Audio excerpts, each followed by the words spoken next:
निवडणुकीमध्ये असा एक मुद्दा असतो जो फारसा लोकांशी संबंधित नसतो, पण त्याची चर्चा मात्र खूप होते. ही निवडणूक काही अपवाद नव्हती आणि अचानकपणे बॅग चेकिंग, नेत्यांच्या बॅग चेकिंगचा जो मुद्दा होता तो खूप मोठ्या प्रमाणावर चर्चेत आला. त्याच्यात आणखीन काय काय चेकिंग करायचं याच्यावरही चर्चा झाली आणि मग समाज माध्यमांवर या सगळ्याला ऊत आला होता. हा मुद्दा कसा काय इतका मोठा झाला निवडणुकीत? मुद्दा मोठा करायला उद्धव ठाकरेंनी कारणीभूत ठरले, कारण उद्धव ठाकरेंची बॅग, त्याच्या आधी पण बॅग चेक झाल्या होत्या, पण उद्धव ठाकरेंनी त्याचा एक इश्यू केला. म्हणजे सुरुवातीला ज्यावेळेला आम्ही ते व्हिज्युअल्स बघितले त्यावेळेला आमचंही असं थोडं आश्चर्य वाटलं की अशा पद्धतीने एखादा मुद्दा उचलणं उद्धव ठाकरेंनी.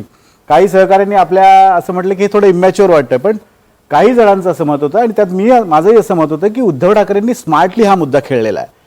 याच्यातनं काय होतं माहिती आहे का, ती टेक्निकली मेथड जी आहे किंवा टेक्निकली ती जी प्रोसिजर आहे ती त्या पद्धतीने पार पडते, पण त्यातनं एक परसेप्शन क्रिएट करण्याचा प्रयत्न झाला आणि जो सर्वसामान्यांमध्ये असं गेलं की अरे म्हणजे हा जाणीवपूर्वक त्रास दिला जातो. वास्तविक तसं पाहिलं तर हे नियमानुसारच सगळं झालेलं आहे.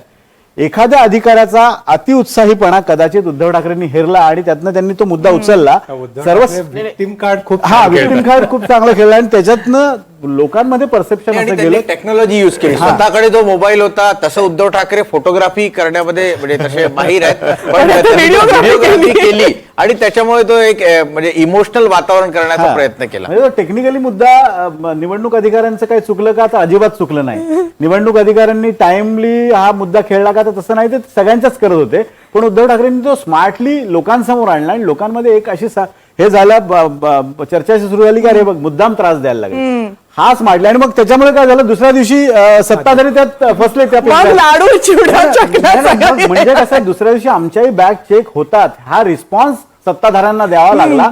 हे उद्धव ठाकरेंचं यश म्हणावं लागेल. आणि तो बॅगेचा मुद्दा काही नसताना अचानक आणि ते विक्टिम एकटे नाहीयेत हे दाखवायसाठी सगळेजण कोविड टेस्ट प्रमाणे आपली बॅग टेस्ट करून घ्यायला लागले.